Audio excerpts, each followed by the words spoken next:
விஜய் போன்ற ஒரு முக்கியமான நடிகர் ஒருத்தர் தன்னுடைய மொத்த சம்பளத்தையும் உதறிவிட்டு நான் அரசியலுக்கு வரேன்னு சொன்னதுக்கு அப்புறமா அவருக்கு ஆதரவா இவ்வளவு மக்கள் கூடுவாங்கன்னு யாருமே எதிர்பார்க்கல. அவருக்கு ஆதரவா மக்கள் கூடி நாங்கள் விஜய் அவர்களை முதல்வராகத்தான் நாங்கள் உழைக்கிறோம் சொல்லிட்டு இவ்வளோ பெரிய கூட்டம் கூடுவதையும் யாருமே எதிர்பார்க்கல. இந்த கூட்டத்தை தன்வசப்படுத்திக்கணும். இந்த 2026 சட்டமன்ற தேர்தலில் விஜய ஒரு கேம் சேஞ்சரா பயன்படுத்தணும்.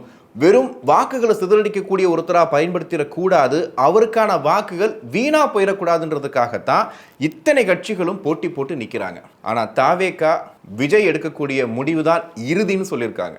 அதிகபட்ச வாய்ப்பாக தாவேகா தனிச்சு நிற்கிறதுக்கான வாய்ப்புகள் தான் அதிகமாக இருக்குன்னு தாவேகா தரப்புல தொடர்ந்து சொல்லப்பட்டு வந்து கொண்டே இருக்கிறது. அதை தாண்டி முதலமைச்சர் வேட்பாளரா விஜய் அவர்கள் அப்படின்னு சொல்ற எந்த கூட்டணிக்கும் நாங்க செல்ல தயார். இப்போ குறிப்பாக காங்கிரஸ் பக்கம் போறாங்க அப்படின்னா கண்டிப்பாக முதலமைச்சர் வேட்பாளர் விஜயா தான் இருப்பார்.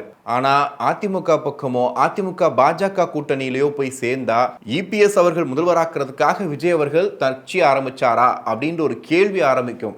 இபிஎஸ் அவர்களை முதல்வராக்குவதற்காக தான் விஜய் கட்சி ஆரம்பித்தாரா அப்படின்ற ஒரு விமர்சனம் வரும். ஸோ அந்த இடத்துக்குள்ள விஜய் செல்வாரா அப்படிங்கிறது கேள்விக்குறிதான்.